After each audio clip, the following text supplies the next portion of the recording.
Hi everyone, welcome to SAMA, a program which invites an expert each week to discuss a topic from their area of expertise. This week we are delighted to have Dr. Ellen Kamhi to talk about herbs and their importance to good health. Ellen is a professional member of the American Herbalist Guild and is nationally board certified as an advanced holistic nurse. She is the author of many books, including Cycles of Life, Herbs for Women, The Natural Medicine Chest and Arthritis, and the Alternative Medicine Definition Guide. She hosts radio shows daily, including on Gary Null's Progressive Radio Network, and is regularly quoted in numerous mainstream media, including Marie Claire, Globe, Latina, Self, Woman's World, Prevention, Cosmopolitan, and Glamour. Ellen is on the peer review editorial board of several journals, organizations, including Alternative Therapies in Health and Medicine, Natural Medicine Journal, Natural Standard Database. Ellen, it's fantastic to have you with us. Welcome to SAMA. Thank you. Nice to be here. Now, you've been involved with herbs and the study of herbs for a long time. It's getting to be a long time, over 50 years.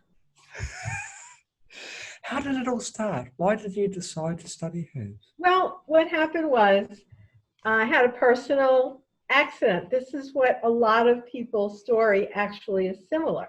Yes. I was teaching horseback riding, Yes. and I fell off a horse. Oh. I was actually an excellent rider. This was on a jump. Yes. And I fell off the horse and got very severely injured. Right. And when I went to the doctor, they said I was going to need surgery if I ever wanted to walk again. Good gracious. But in my inner voice, I just did not believe that at all. No. So for those of your listeners who are old, like me, there used to be something called, and I don't know what country you're from, but we had in the US something called a card catalog in the library. Do you remember those? Like it was my grandfather told me about those.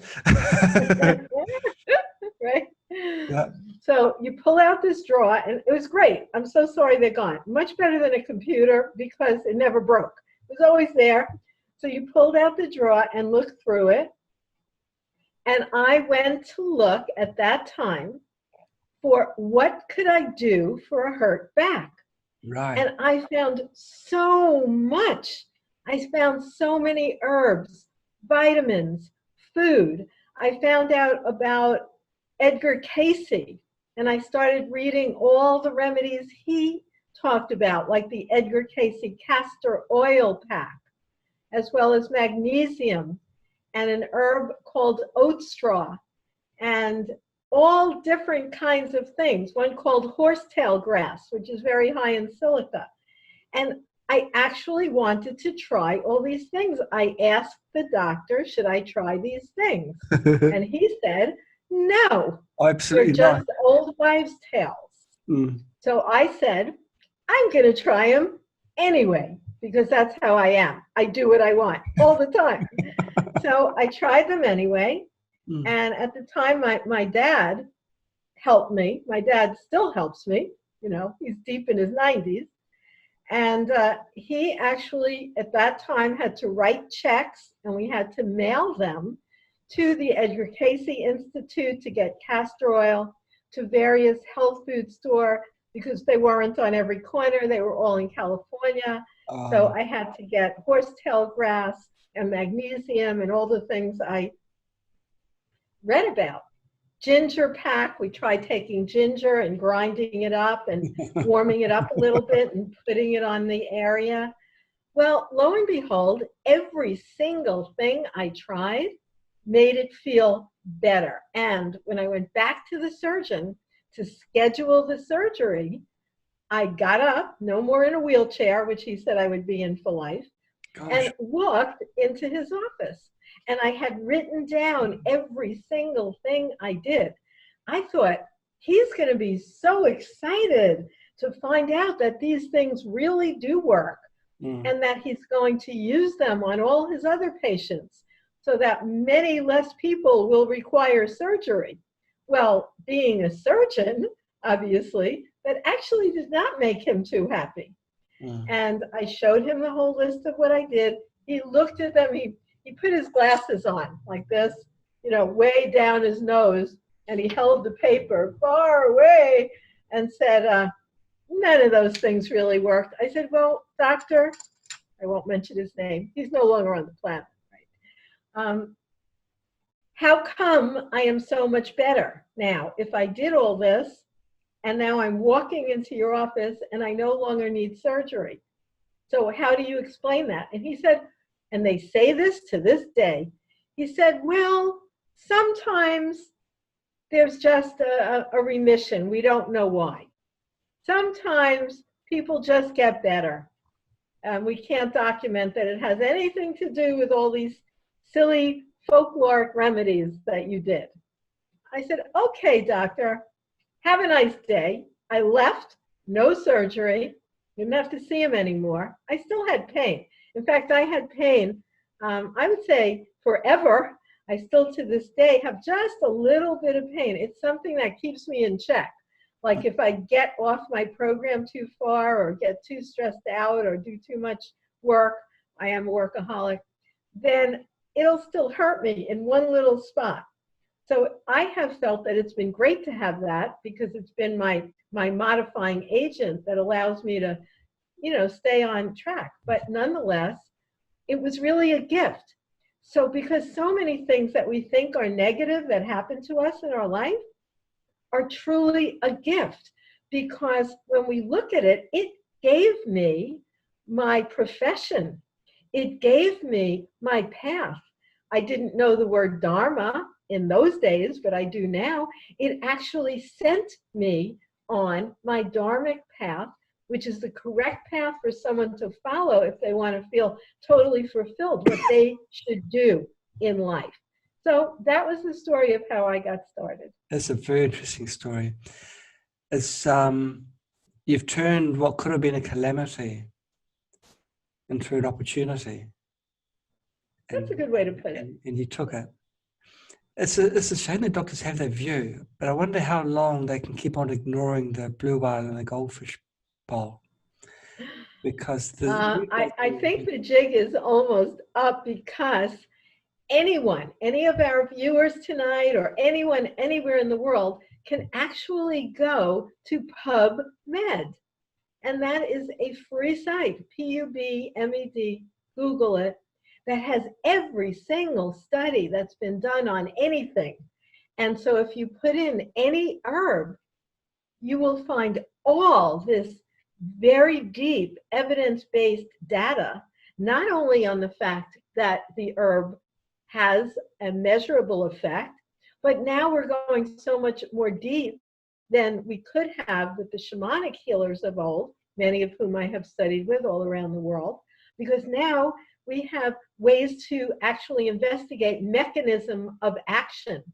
So not only do we know that herbs do work, we also now understand how they work, and we're able to measure adverse effect, herb-drug interactions. So now any doctor who says it is not science-based is showing his or her deep ignorance.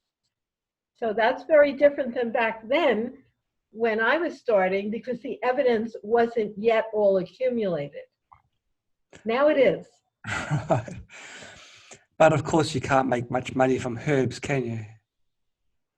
I don't know. I wouldn't say that's But the thing is, if they can patent a drug which is modeled around the active molecule of a herb, but that's like zeroing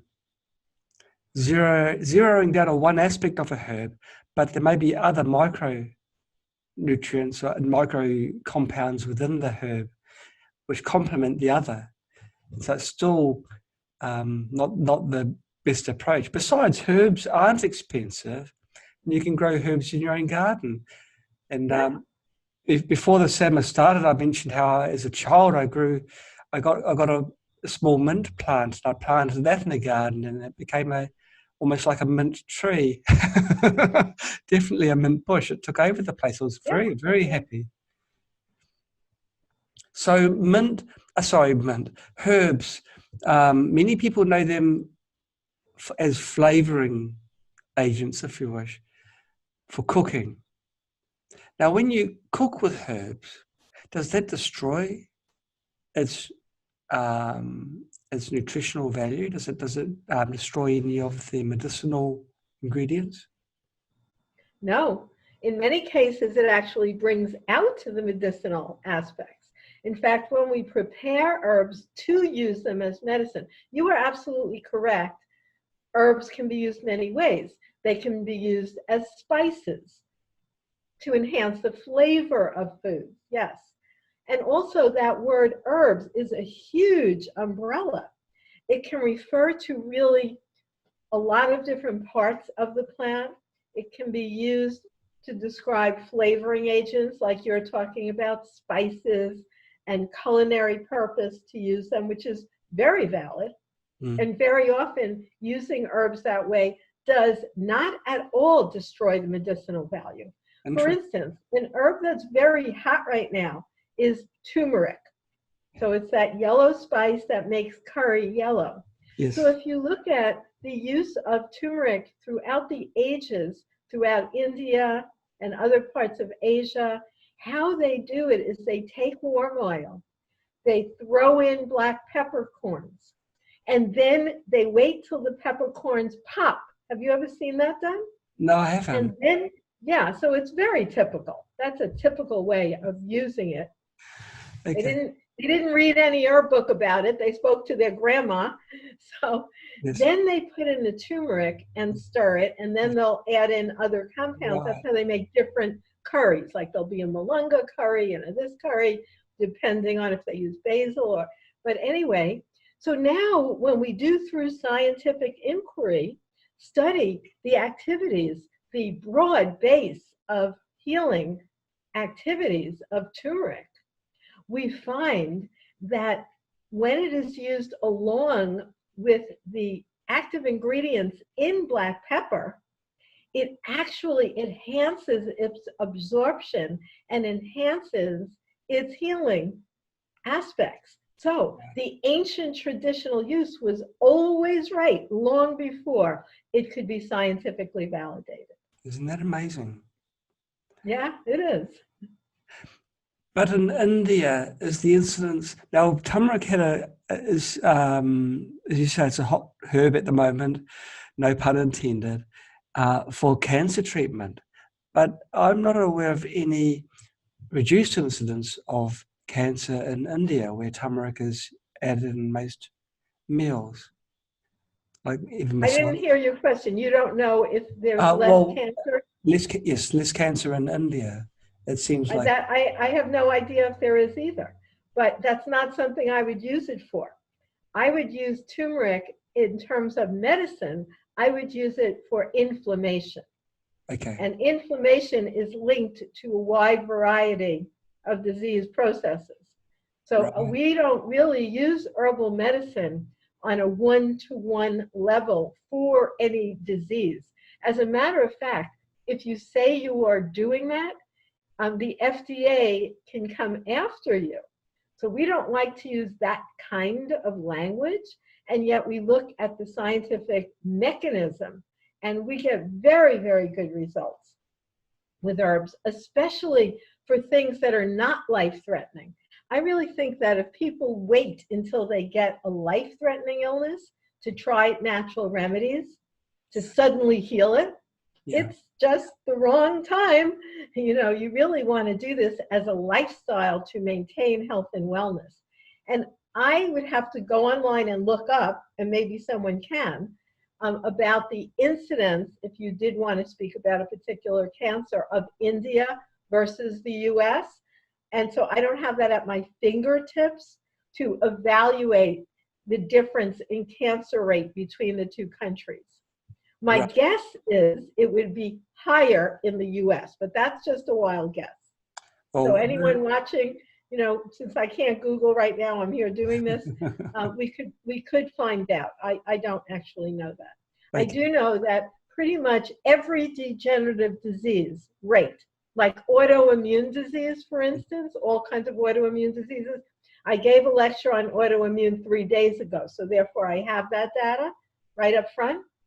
Autoimmune disease is something like 10 times higher in developed countries than in less developed countries.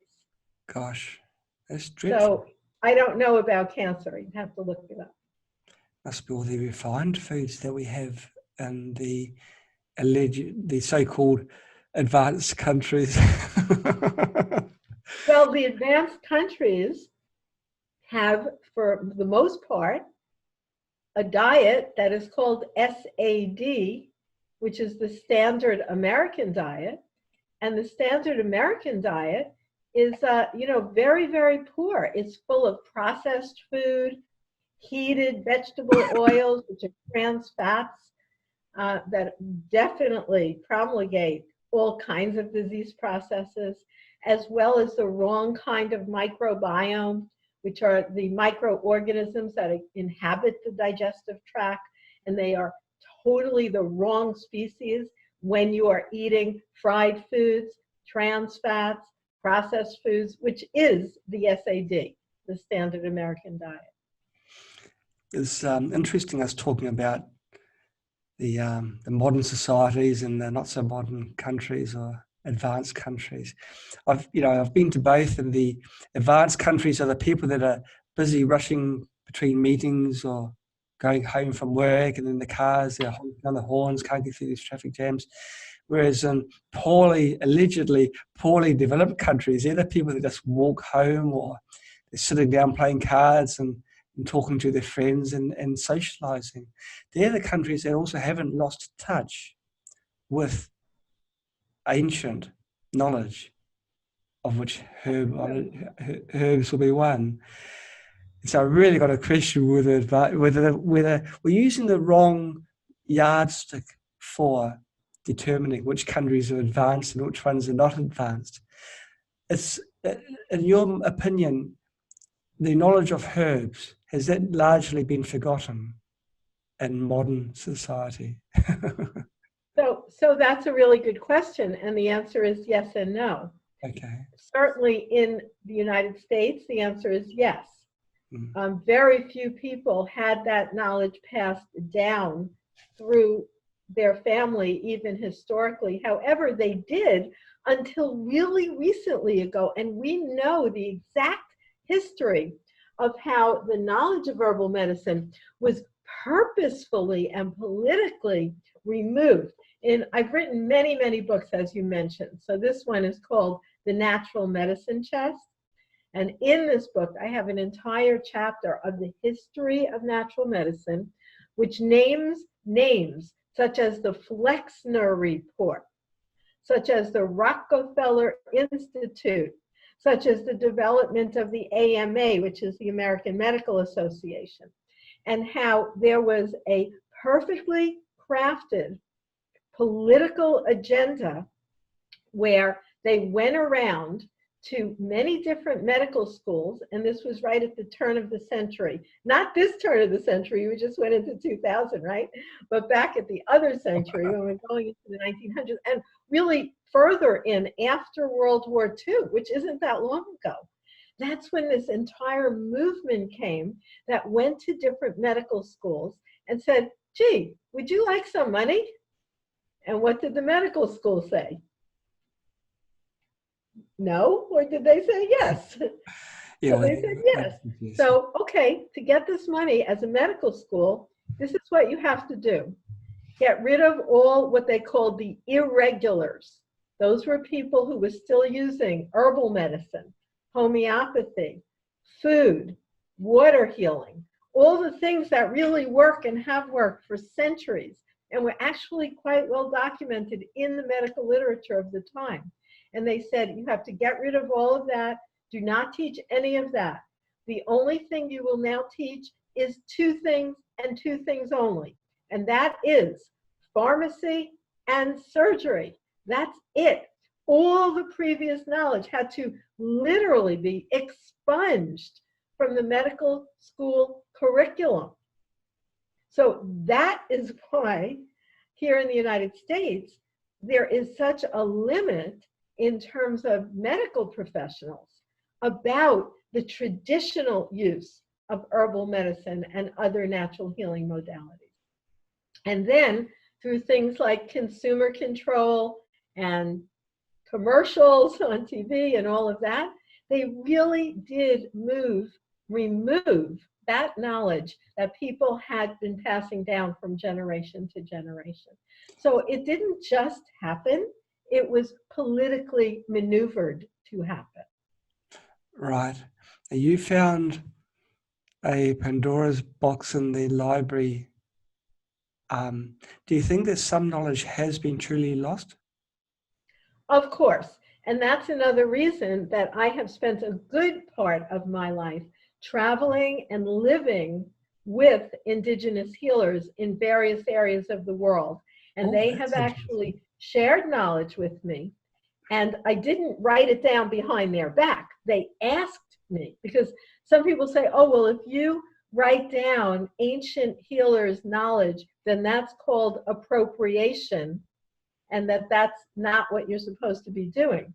But truthfully, the healers I personally met with, which were from many different civilizations really, such as Mayan civilizations, and the bush doctors of northern Jamaica, and Costa Rican healers.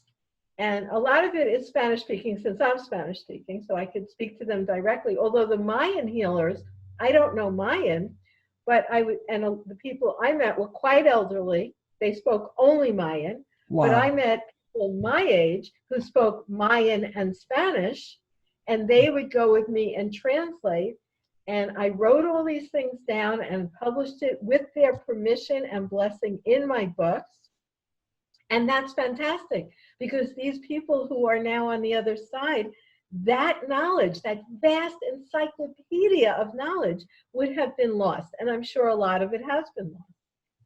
That must have been an amazing life experience for you. I wouldn't say it was, I would say is. Yeah, it's continuing to be an amazing life experience. Wow. So you'd have been living amongst them, living in their houses and living as a Mayan for several weeks. Is that how? Yes, and several years. Wow. Years. Wow. Yeah, I lived in Mexico in a palapa, which is like a grass house. Yes. With a, just a little teeny hammock, that no floor, dirt floor, right? No running water. I lived there for about 2 years, studying with a particular healer who taught me so much about the use of intention and consciousness and plant communication. So if you go up to the same plant, and she taught me this, if you went up to a plant, a particular plant, and you grab the bark and pull it down, and you do that in the morning, that would act as a laxative. And if you went to that same plant and pulled the bark up in the evening, that would act as an emetic. An emetic, for those of you who don't know, would make you throw up if you ate something poison and you have to get it out of your system. We use things like that even in modern mainstream conventional medicine. Remember, I am a nurse. So it was amazing to find out after you picked those things and then tried them that they were right. And they said it was because you communicated with the plant and you interacted with the energy at the right time of day, with the sun and the moon. Now, I wouldn't poo-poo that, but now, because I also have access to Natural Products Laboratory, where we can actually do chemistry and look at the chemical components within the plants, we find that not only were the natives correct, but you can document the mechanism of action. And the fact is that the plant in the morning has different chemicals that you're getting when you pull the bark than in the evening, just because of the general metabolic processes that go on. And perhaps the native people could not explain that like we could now from a molecular biochemistry point of view, but yet they were right. One big thing I have found out, and I challenge any of our listeners about this, I've never been able to find an old-fashioned folkloric remedy that does not work.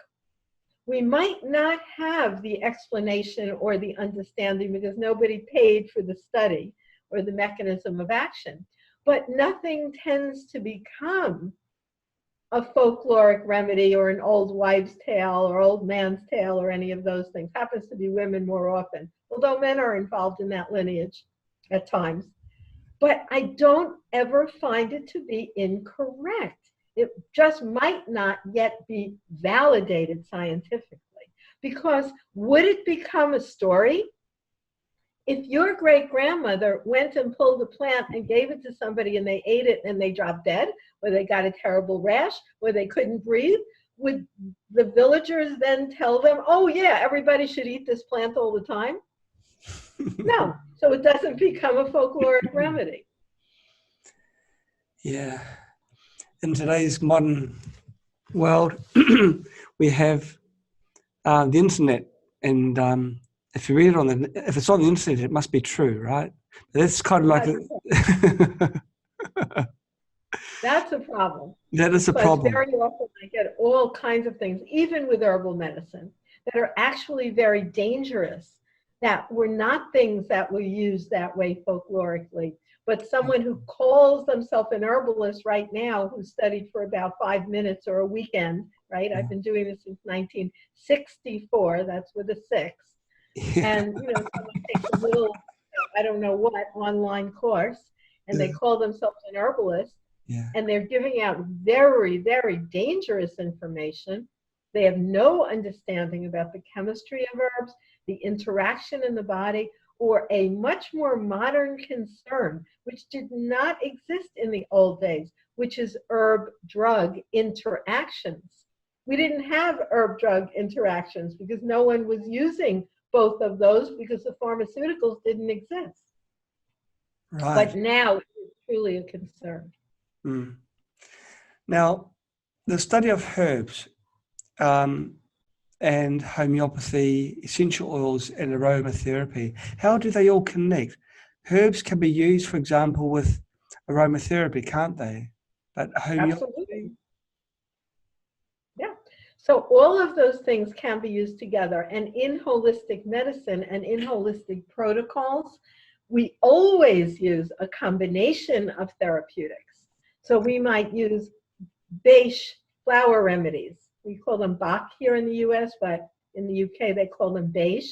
And those are remedies made out of flowers through soaking the flowers in water and then taking the flower out and adding a little bit of brandy as a preservative. And what those do is help balance emotions. And I always find those are a really good place to start because they don't have any kind of adverse effects. You can use them along with pharmaceuticals, as well as, like you said, herbs, aromatherapy oils. Most people who do natural medicine use all of the above, and they're quite compatible with each other in most cases. Right. And they support each other. If you go out into a field, just a playing field somewhere, and you look around, will herbs be present? Is there a good likelihood that herbs will be in this random places like that? Well, let's put it this way. If you're anywhere, there's plants there, right? Yes. And those plants have a variety of constituents and uses. Now, some of those plants, if the person is knowledgeable in that area, can be used for food and can be used for medicine. And right. One thing you can be sure of is if humans lived in that area before there was the downtown grocery store, like here where I am in Florida, it's Publix, right? I don't know what it is where you are. But if there were people living there before the grocery stores were there, that means for sure, you can be certain there are edible plants and probably also medicinal plants. But there's also probably a lot of highly poisonous plants. So you do need to know what you're doing before you just go outside and, eat every single thing that you come across. Right. So a herb is a plant that has medicinal use. Is that the definition of a herb? Yeah, that's maybe, because there's botanical definitions which are Okay. scientifically validated. And in that case, the part of a plant that might be called an herb would usually be the top of the plant, the aerial parts. That would be called herb, like the leaves and the Understand. aerial parts. However, if we're talking about the medicinal component of various plants, many different plant parts might be herbs. For instance, one that many of your viewers might have heard of is ginseng, right? Yes. Ginseng, Chinese ginseng. That's a pretty good tonic for almost everyone. There's different kinds of ginseng and varieties, etc. But the part of the plant of the ginseng that you use is not the top of the leaves so much as it is the root. And there are many, many plants where the medicinal components are the roots. Now, in that case, the word herb would also be referring to the use of the root, not only the herbaceous herbal part of the plant. So it's a little bit confusing and not necessarily cut and dry. Okay. It's probably not really important, is it? It's it's just pedantic, it's just the terminology used. Now, since the 1920s, herbs have been, in your words, actively pushed out of mainstream medicine. Oh, yeah. I see it slowly creeping back. Do you ever see a time in the near future where herbs will play a large part in regular treatment? Well, I really love that question. And I can say I hope so. There's a dynamic going on, sort of a push me, pull you. Like you said, people are voting with their dollars and their actions when they run out of options and are not getting well using conventional pharmaceuticals, which can be useful and life-saving when used correctly at the right time, but they do very little for ongoing kinds of degenerative illnesses. They really usually make people much worse. You have to use higher doses. They interact with each other. They might bring your blood pressure down, but they cause you to have muscle weakness, all kinds of adverse effects. Absolutely. So people are voting with their dollars, and like you said, really going back into the use of natural remedies like herbs. And if you look at the herbal industry, and when I say the industry, that's involved in growing medicinal plants purposefully, Yes. selling them to the nutraceutical industry. And the nutraceutical industry itself, which are putting herbs, let's say, in pills and bottles and selling those, that is the natural products industry. The natural products industry here in the US, when they have their conference, 70,000 people attend, and it is growing at a rate of where it is the 6th most active growth business in the United States. So that's pretty massive. We're talking about a huge, huge business.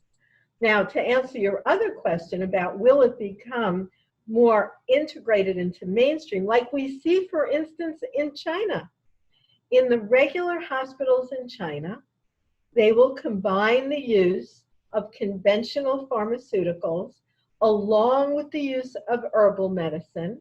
And what they get is measurable, very often, better outcomes, and definitely at a much, much, much lower cost.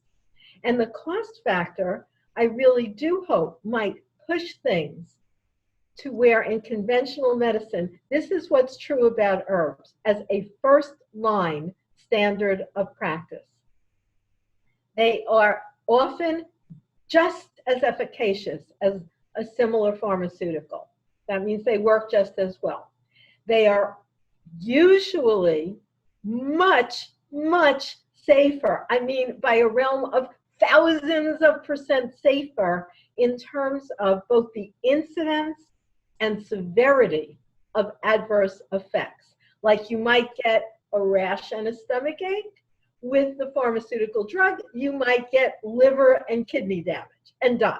You know, that kind of difference in terms of safety. And then we're looking at, let's say, cost. So the cost is much, much less with herbal medicine to treat an individual than it is with pharmacy, which is huge, just this huge cost.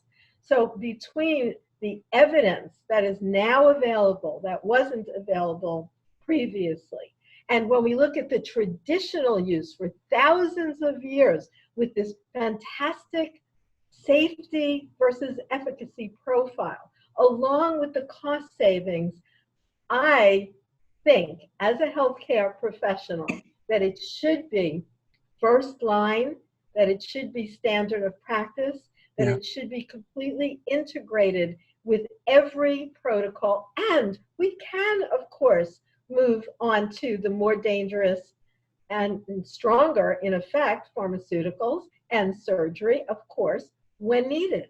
Right. It's surprising. Like, drugs are artificial, they're man-made.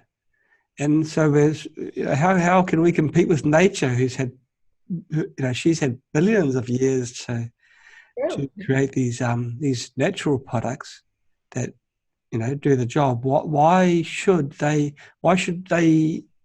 we compete rather than work with it? Seems unusual. Well, you know what they say, it's unfortunate, but with so many things with humans, if you want the why answer, you follow the money. That seems to be the main focus, especially of big business. It is the main focus. It has nothing to do with safety or efficacy or health or general health and wellness. It only has to do with high-level sales for that industry. I've noticed that reports of deaths through overdosing of Panadol, paracetamol, and those aren't really reported, but you get one death from a supplement, and it makes international headline news. Yes, I've never figured that one out. And there's a big push. Never figured that out. It's the same figuring out. It's follow the money. Yeah, I've been accused of being a bit slow. The St. John's wort, for example, it's a herb. Is it a herb? Or it is a herb, isn't it? It's used for depression generally, but it's given a really bad report by mainstream medicine. No, it isn't. It actually has phenomenal evidence behind it. Anyone can go to PubMed and put in St. John's wort for depression. I may even have a study right here. I have some studies right here. This one happens to be on echinacea, but you can just print out studies about 10, like this much, a pile on St. John's wort. It is fantastically effective. It is as effective as many of the pharmaceuticals, such as Xanax, at a fraction of the cost and with better efficacy. The thing is, St. John's wort is one herb that also at the same time has a very high incidence of herb-drug interactions. Yes. So you do need to know what you're doing when you take it. Yes. So everyone should Google St. John's wort and look at the flower. It's an absolutely gorgeous flower that looks like a little yellow sun. And who actually developed the medicinal use of that were the ancient Druids and the Celtics, because if they gathered that little yellow flower when it was blooming, which it blooms right around the summer solstice, which they were very tuned into the cycles of the plants, and that if they kept those little flowers and dried them and then made tea out of them in the winter, because think about that, what kind of, not like here in Florida, I can't do those winters, not for me, no thanks, but when you're in that kind of climate like those people were, it's very dark in the winter, and they would drink tea from it, and they felt that the little flowers was solidified sunshine, that brought light back into their being. Well, sure enough, when we look at the double-blind placebo-controlled studies now in literature about St. John's wort, it's spectacularly effective for SAD, seasonal affective disorder, Yes. which is due to a lack of sunlight. So once again, the historic folkloric use is very well verified by the conventional use and by the studies and the mechanism of action. Now, I will throw in the caveat about the possibility of drug-herb interaction with St. John's wort. One that can actually be dangerous is for people who have had organ transplants, like a liver transplant or a kidney transplant. Right. You have to be on these drugs that are very strong, that are immunosuppressant drugs, in order to stay alive once you've had that transplant. Right. Well, St. John's wort does interfere with the action of those drugs. Okay. And may actually cause the death of someone because those drugs would no longer be working well. But that's a very small portion. Another drug that there's less evidence about this one, but there's a few incidences, these are more theoretical, of young women who are using birth control pills and then took St. John's wort, that it made the birth control pill work less effectively, which might lead to an unwanted pregnancy.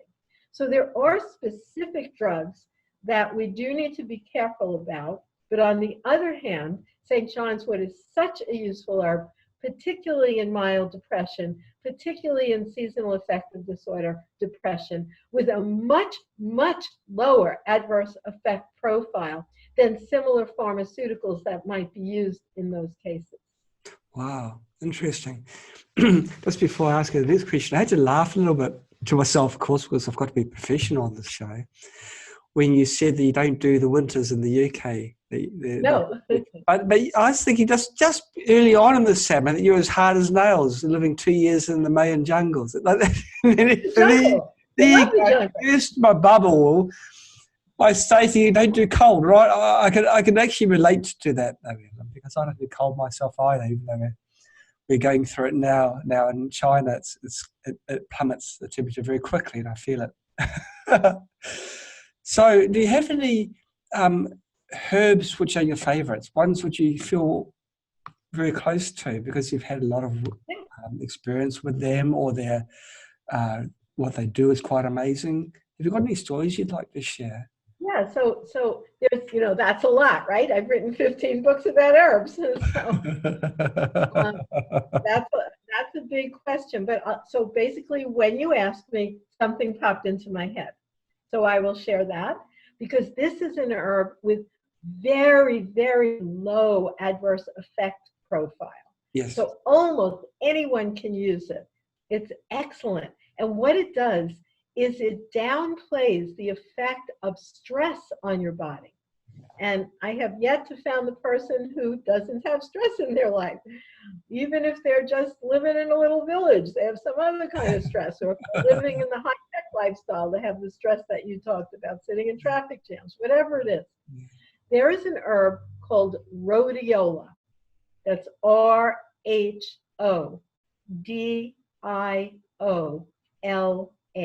rhodiola. And rhodiola is actually a very small plant. It's a succulent, and it grows in the cold because it grows in Siberia. And in the areas of the world where it naturally grows, people say that people who use rhodiola live to over 100 years. And there's quite a bit of scientific data on rhodiola's mechanism of action and how it supports so many different systems in the body. So it's called a word that's in herbal medicine. We have our own language, right? And there are certain herbs that are called adaptogens. And that's an interesting word because it means that it allows your body to adapt to whatever is going on, what you need to bring it into balance. So it's not an herb that you use just as a medicine for a specific symptom or problem. There are other herbs that you do that with, but rhodiola is something really everyone, in my opinion, can use it. And it's not even only when you're older, but certainly by 50, most people should be taking rhodiola every day because it helps to dampen so many molecular breakdowns that start to happen. So it helps you sleep better, it helps you breathe better, it helps with appetite control, it helps with the skin. It's a really strong skin support herb, and it helps collagen be developed. I mean, it's just an amazing, amazing plant. So rhodiola is one that I would have to say is one of my favorites. It's even got a beautiful name, hasn't it? Why isn't that one in the mainstream? It sounds so marvelous. I would say it is. It is. It's big time. If anyone goes ahead and Googles it, it's definitely widely available. Yes. Where herbs grow, I guess, would be important as well because they need the nutrients in the soil. With the commercialization of herbs, is there a corresponding reduction in the effectiveness of the herb? That is a good question. And I'll tell you that as herbs have become more popular in modern times, that's another question that it is a double-edged sword in terms of the answer, because there's something called standardization in herbal language. And what standardization means is that you measure the herb for the active constituents. Okay. And within the herbal community, there's different beliefs about whether standardized herbs are better to use or holistically balanced, which would be the whole herb, not necessarily concentrating on one active or another, which one is better. Well, I think they're both good, either one, but one of the benefits of the rise of the concept of standardization is that when we're using an herb as in a medicinal way, that we can measure and be sure that whichever one we are using has the same amount of the active constituents. So in that way, the commercialization has actually improved the ability of the effects of herbs. But like you said, yeah, if you are growing a plant, although it has a signature pattern in it, let's say a dandelion, which is another one of my favorite herbs, because I give a lot of classes in outside identification where we go outside, we gather plants right in your yard or in the facility we're at, and we make them into medicine. So I teach a lot of classes in that. And I really love to teach dandelion because it appears in so many places of the world. It's very easy to identify, and there's no poisonous lookalikes. So it's a real good plant to use as one of the first plants that you're going to go and gather and use medicinally. So that's another one of my favorite plants. And of course, dandelion has a particular array of molecules all the time. That's a signature of that plant. However, to your point, and you are correct, that one year it doesn't rain, and the next year it rains a lot, and one year the sun's out a lot, the other year it's really cloudy. Of course, the chemical constituents might vary in concentration between those. It's growing in a sandy soil, it's growing in a loamy soil. All those are going to affect these constituents. And that's something that the people who think pharmaceuticals are much better than herbs, that's one of their points. And it is true that the pharmaceutical is going to be more or less the same each time, since it's manufactured and not grown. So that is true. We've talked about these studies of herbs and how PubMed has a smorgasbord of information of any herb you may wish to mention, but are there any herbs that we still don't know how they heal? Are there any still mysteries? There must be mysteries out there, surely. Yeah, I would say probably that's actually true more often than not. Really? Because in terms of the studies themselves, because how does a study get done? Does the study just get done because it's the day and the sun came out and something you experience as God is around. No. The way a study gets done is somebody's got to pay money for that study, right? Right. Unless they have their own laboratory and they're a millionaire and they feel like finding out. Other than that, studies are done because somebody decides we want to know, and it takes, a scientific method to do it. It takes collection, it takes extraction techniques, it takes laboratory equipment.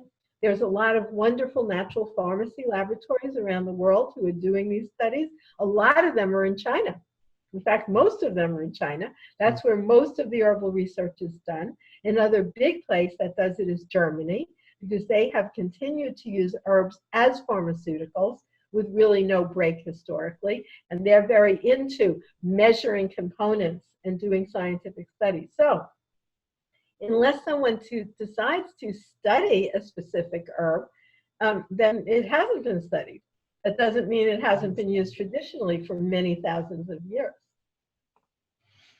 That's true. And I guess that a lot of the herbs that have been studied meticulously were the ones that have got their active ingredients turned into drugs. That is true too. That's right. They'll take out that one active. Let's talk about one. Meadowsweet and white willow bark. They both have an active constituent in them, which is salicin. And salicin can be extracted and then made into salicylic acid. And what is salicylic acid? That is aspirin. Exactly. And so the thing is, which is really interesting though, if you were to use white willow bark, which just means find a willow tree, strip the bark off it, that's it. This is not rocket science. Put the bark in a cup, add hot water, let it sit there, and then drink it. You're actually getting some salicylic acid, and it has a pretty nice effect and has been studied, that one, if you look online, for lower back pain and other things. But what's so amazing is that aspirin, which can be quite effective and useful, but aspirin has a very bad side effect and actually kills thousands and thousands of people a year. And how it does that is by causing severe gastrointestinal bleeding, which cannot always be stopped, even if you get to the emergency room in time. And that kills people. So while it's an effective painkiller, it has this effect of basically punching holes in your gastrointestinal tract. Now, white willow doesn't do that.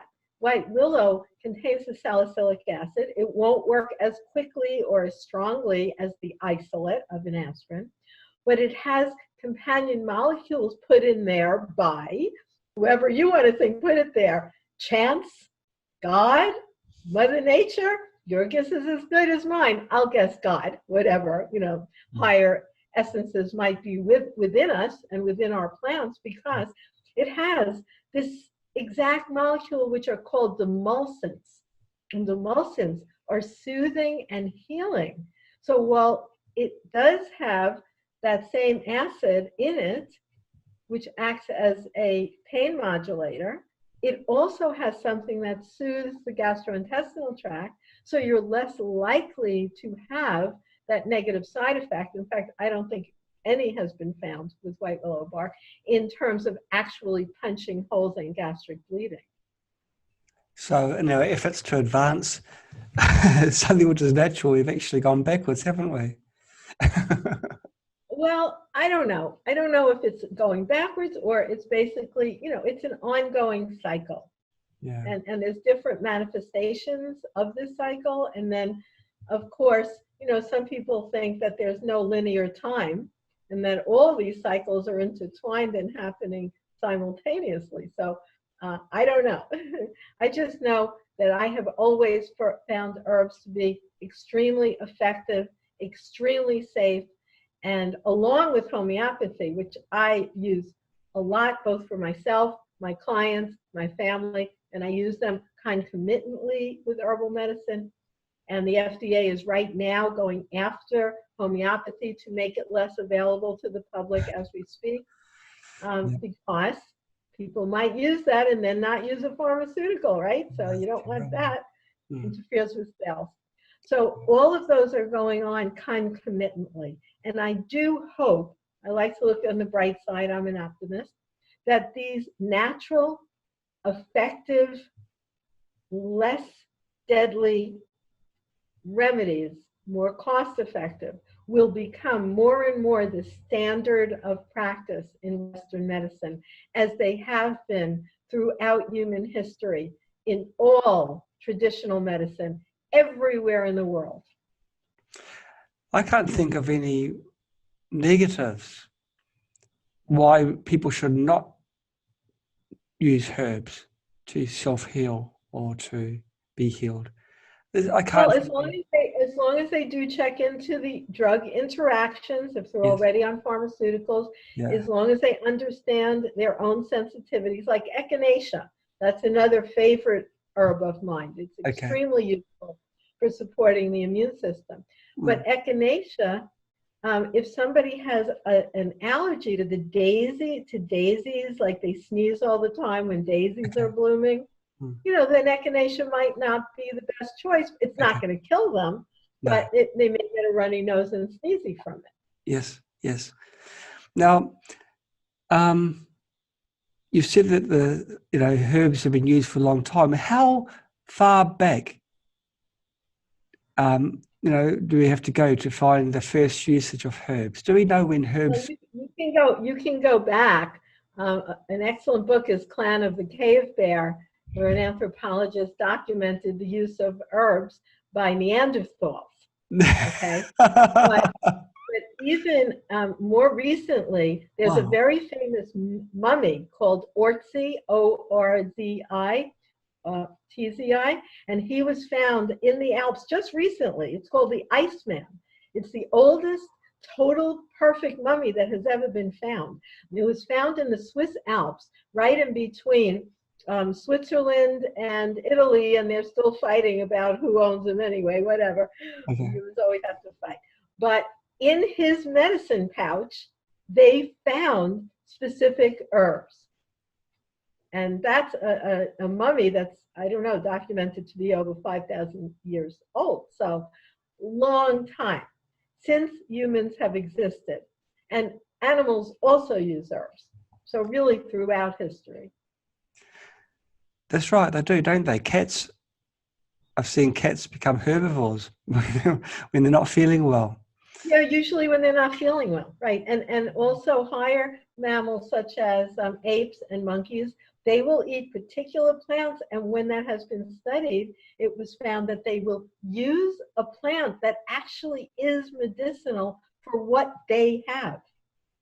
Like if they got an upset stomach kind of condition, they would eat plants that we now know would be used for that. So yes, it's called instinctual dowsing, that animals do, and humans do also have that capability. Well, I immediately wondered when you mentioned that, and I wonder whether we do have that instinctive ability now that it's been drummed out of us through formal education. Yeah, that's a good question. Where our imagination is forced out from ourselves, and we've just become reservoirs of knowledge. And No, I really enjoy your story. I love how through adversity, through what could have been a very bad and dark time in your life, you've come through and you've shown. You're not quite as hard as I thought you were. Well, you don't do cold, but it's okay. Everyone's got their Achilles heel, right? And I can relate to your fear of cold as well. But what you've done is really remarkable. And what you're doing now is equally remarkable, which is making sure that this knowledge doesn't die. In fact, if you hadn't written those books, maybe in the next generation, that knowledge would be gone, especially in the male. Yeah, and I say everyone should do that. If you have elderly relatives still alive, you should ask them, what were they given, even for like a stomach ache and a runny nose, and write it down. Because when they pass away, it's gone. It's gone. That's right. Yeah, commit it to paper. Yeah, so it doesn't get lost. there's a deep wisdom in that. And I really hope that we don't lose what was known before. I also hope that the current medical system is transient and we rely more on the herbs, on things that you can grow in the garden. Gosh, and these plants, things like dandelions, they want to grow. They're hard to get rid of. You know, as a gardener, they're hardy plants, aren't they? They're very, very tough. They are. They are. That is true. And many of the plants that are stronger tend to be those adaptogenic plants that give us strength. Do you have any story to share with us just before we leave? Because we've just hit the button now, but I really would love to hear a story of someone that you've treated through herbs. And well, there's really many thousands of people, but I think we're kind of at the end. So, just thousands of people. Thousands. I have helped. Yeah, thousands. I've been doing this a long time. Dr. Ellen Kamhi, thank you so much for your time on SEMA. It's been very much appreciated. We've learned a terrific lot. I know that the knowledge of herbs won't be lost, not with people like you on the planet. And this is a good time to tell us again about your books and where people can buy them. Great. The best place to find me is Natural Nurse. All one word, no space, naturalnurse.com. And on that place, radio shows, I have thousands of them posted, thousands. And they're all completely free because I've been doing radio and long before podcasts were invented, right? But I still do radio shows many hours every day, every week. And they're all posted live. They're also actually on the air, but now they're also posted. You can go to naturalnurse.com, look for books, articles, radio shows, classes. I spend a lot of time teaching people how they can use these remedies for themselves and their family, and also teaching people how they could do natural healing as their profession. Because a lot of people are unhappy with their work, and there's so many ways to get into natural as your profession. So that's something I spend a lot of time doing, career counseling. So I would love to hear from any of our listeners that were with us this evening and your listeners, and naturalnurse.com is the place to go, or Facebook, The Natural Nurse also. You're living proof, Ellen, of the health-giving benefits of herbs, because you're the picture of health, a picture of energy. And what you're doing is also just so amazing. So thank you once again for being on our show. We'll give herbs credit, but if you saw my folks who are in their 90s running around, I have to to genes also. Right? You want to choose your parents carefully. You've chosen your ones very well. Thank you once again for your time, and thank you everyone for watching. Goodbye.